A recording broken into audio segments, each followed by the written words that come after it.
Hello, everyone out there. Welcome to GES Promotions online discussion forum. In this discussion, we are looking at the learning grant for public basic schools. The learning grant for public basic schools. Now, you can drop your questions directly wherever you get the video, that is through YouTube or Facebook, or you can send us a WhatsApp message to 0244 299 706. 0244 299 706. There are two things you should do. Don't forget to share this video, and don't forget to subscribe to our YouTube channel at Aminu Right TV.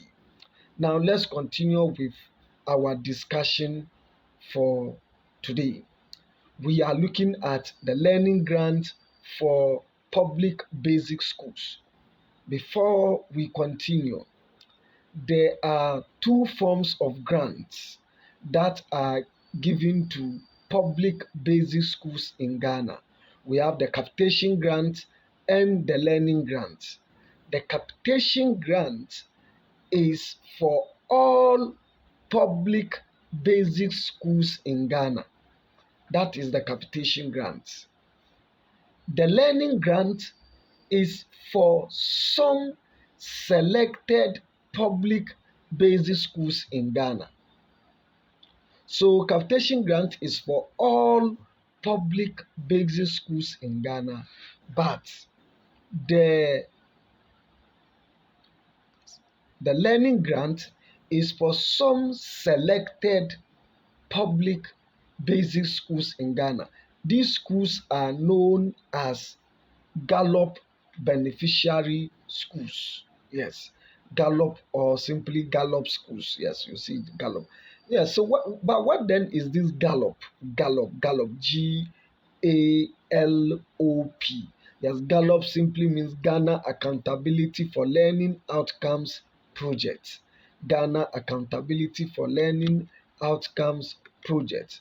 Now, why the learning grants? Now, the learning grants aim at ensuring that beneficiary schools have adequate funding. Yes, they have adequate funding to achieve a minimum learning outcomes. So they are giving funds so that they improve they achieve their learning outcome, their set objectives. Now, every school has its aim. Every school has an objective in several areas, including learning. So, learning grant is purposely to improve learning. Now, the second reason for this grant is that this grant is an intervention. It is an intervention that is expected to reach over 10,500 poorly performing public basic schools in Ghana.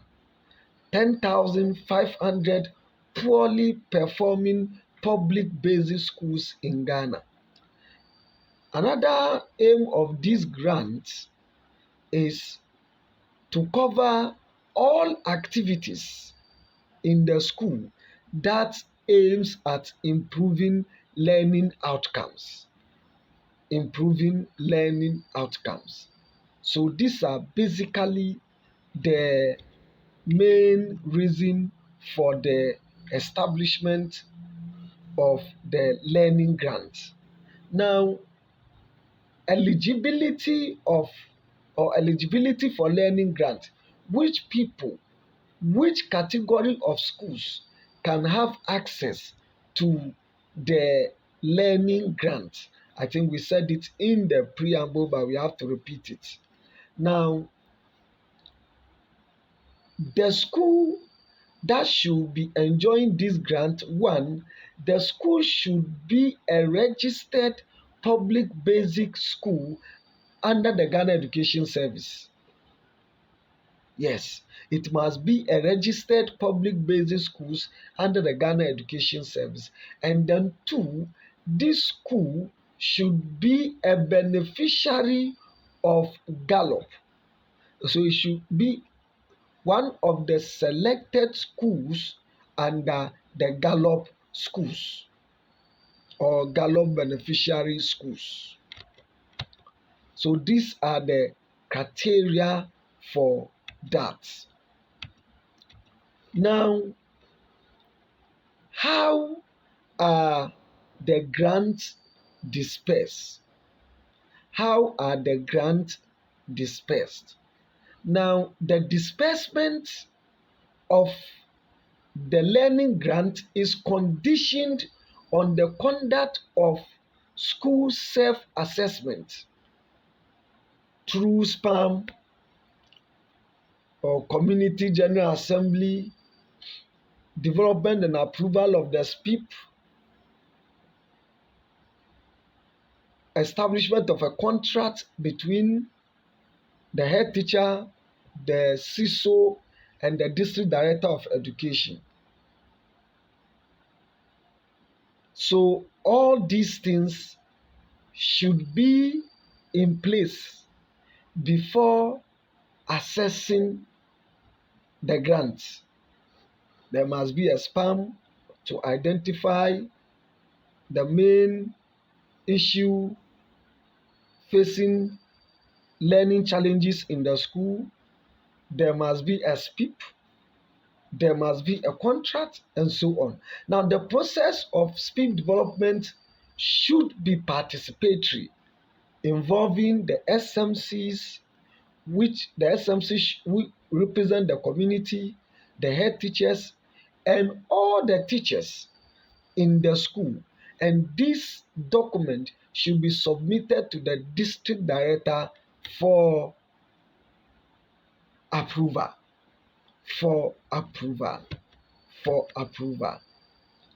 Now, this is how the grants will be shared or disbursed. Now, the disbursement of the learning grant will be made in 2 tranches within an academic year. That is first and the second terms. Now, the third term should be used to prepare the documents that should be forwarded for the assessing of the next year's grants. Now, the first term grant will be the base grant, and this grant is going to be the same amount for all schools within the district. So depending on the number of schools, depending on the number of KGs, depending on the number of junior high schools within the country, this money will be shared equally. That's the base grant. Whilst the second term disbursement will be based on the enrollment of the school. So the first is the base grant, whilst the next will be based on the enrollment. Yes. Now, what will be, or what are some of the reasons a school may not have access to the grants? 1, when the school is not able to meet the requirements, that school will have to be assisted by the district education office through training and coaching. So that school which fails to present evidence of the utilization of the funds will not have access to the funds. So such a school will be coached and trained by the district education office. The next is the non-submission of SPIP. If the school fails to submit its SPIP, this school will not be able to access the learning grant. Similarly, if the school is not able to prepare the SPIP well, the district education office will come in to support the school. So let's look at the processes for the disbursement of the learning grant. So the school, let's start from the school. The school is the first point. The school will now, the first thing the school does is to submit its enrollment figures and execution reports and SPIP and so on to the district. That's the district education office. The district education office then forwards same to the region, and then they forward same to the Ghana Education Service headquarters. The GES then forward it to the Ministry of Education. Now the Ministry of Education forward this data to the Ministry of Finance and Economic Planning. Now the Ministry of Finance will now have to forward the funds, the money. They will send the money to Controller and Accountant General Department. And the Controller and Accountant General Department will send the money again to the Ministry of Education and the Ghana Education Service. Then the Ghana Education Service and the Ministry of Education will now send this money to Bank of Ghana, and the Bank of Ghana will do the disbursement to the schools. The Bank of Ghana will do the disbursement to the schools. Now, so basically, these are the ways the money is sent. Now, there are certain things we can't use the learning grant to do. What are some of the things? One, buying capital intensive materials. Capital intensive materials should not be bought with the capitation grant. Building of structures, building of classrooms, and so on should not be used. The learning grant should not be used for that purpose.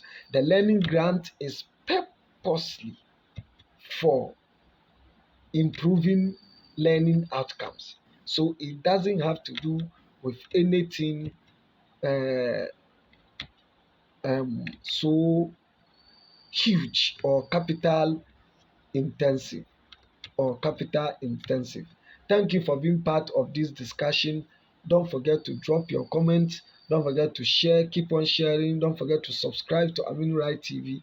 And don't forget to send us a WhatsApp message if you are not on our GES Promotion platform. See you on another occasion.